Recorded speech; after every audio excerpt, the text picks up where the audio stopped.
are now joined by Cole Custer, driver of the number 00 for Stewart-Haas Racing. Pole. Oh my gosh, I can't talk right now. Cole, you're leading the field of green tomorrow. What does that mean for you?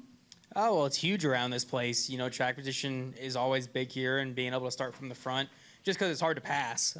So hopefully we have a good car. I felt like we were pretty solid last year, and hopefully we made things just that little bit better this year. So it's always been a fun place for me to come back to, and hopefully have a good day whenever we race. Perfect. We're going to open it up to questions. If you have a question, raise your hand. We'll get you a mic. We'll start with Bob. Bob Parker, Fox Sports. I have two. The first, do you plan on a 200-lap race, or do you think, gosh, it could be 90 to 100 laps?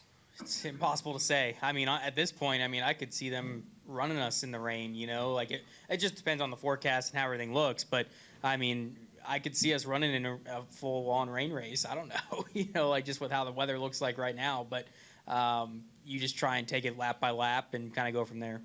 And I don't know about your team, but, you know, you can carry rain tires from week to week. So do you have any idea, like, how old the rain tires you have? Yeah, I have no idea, honestly. I guess I need to ask. That's a good point. But I think at the end of the day with the rain tires, there can be a lot of differences. There's so many variables with how they wear and how the track is, like just wetness-wise, that I think if you have an old set, probably it isn't as important as a slick, you know, being a bad set. Salvino Jayski, how does your mindset change not knowing if we'll race in the rain or you know, not having any laps in your car either? Well, you try and just take it one step at a time, you know. I mean, I think if it's going to rain, you know, we've never done that here before. I've tried to look at how the Cup cars raced at Richmond to give me an idea of what they looked for when it did rain. And I know our team's done that too, just to see what the adjustments were like for the rain tire versus the slick tire. So just kind of we've gone over those notes from what they did at Richmond and just trying to figure out kind of what to expect a little bit. But at the end of the day, you really don't. You're going to have to adapt and figure out which lane's best, and as the track dries out, move around. So it's going to be interesting if we have to do that.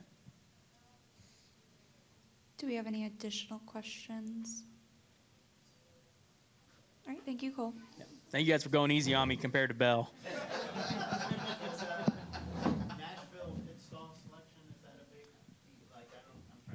I mean, it always matters, you know. I don't think there's anything crazy about Nashville, but obviously you can get that #1 stall. It's always going to be better.